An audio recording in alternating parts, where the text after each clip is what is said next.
What's going on, guys? T2RX6 here, back for another Machine Robo review, and I'm just going to still keep calling them GoBots because they are GoBots to me.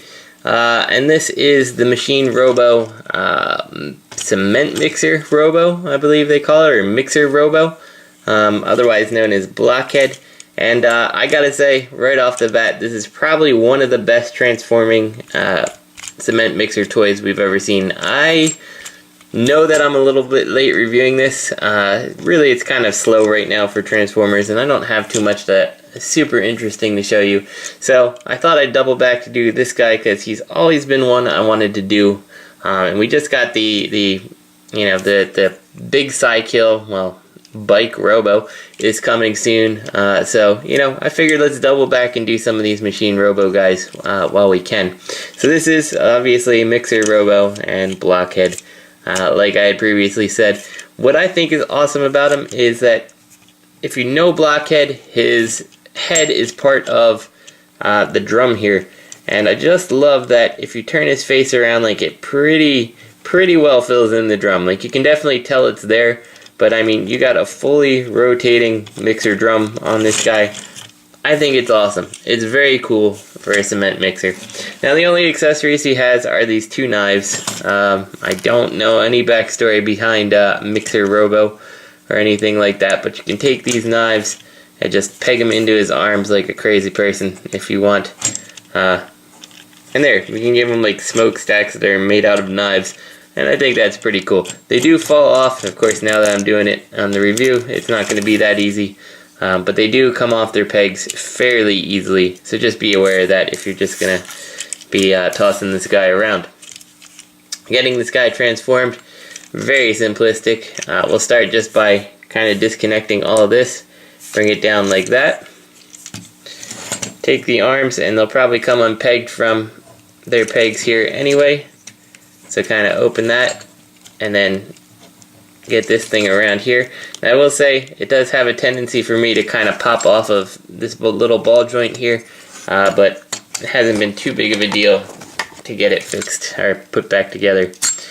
Take the top here, open this up, and then this will collapse all inside there, which I think is really cool, and close that up to kind of make that connection there. From here, the top of the mixer is going to come up here, and we're going to take his head and just kind of pull it and bring it around. So the head is actually what's going to end up connecting the back of the body to the robot here. So it just kind of clips into there like so. Let's go ahead and bring these arms down to the other side here. Find the ball joint. Flip out the little hands here on both sides. There we go. Coming to the legs here, split them, bring the feet around like this on both sides, bring this piece up, it'll plug in to the back here, pull this out, flip it all the way around to get the wheels facing the appropriate way. I feel like the Fans Hobby Power Master Prime could have taken a cue from that. Bring these around like so, and that is pretty well it, with the exception of the face. All you have to do is kind of get in there and turn, push on this side and turn the other side. Of course, it wants to be stubborn, so we're going to do it this way, and there we go.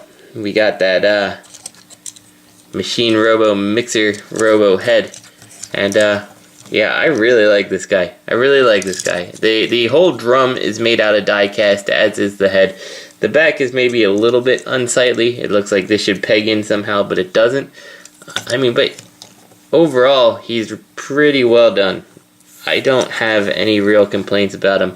The head articulation is somewhat limited. You kind of get a little bit of movement out of this, but it's not really intended to move. Really, if you're going to go and do any kind of articulation, you want to just kind of move the face inside the helmet. And I think that's all you need. You don't get any up or down, but it's fine.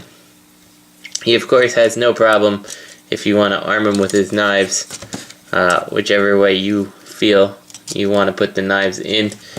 he can certainly hold them. You can also just, of course, store them back on his arm if you really want.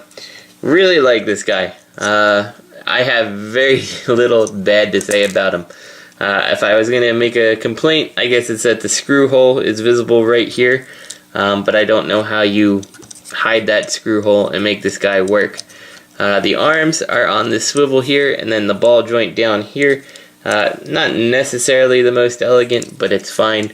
Ball jointed thighs with a swivel in the thigh coming down to the knee. Just a single joint, and it is limited by the back there, and then a ball jointed leg.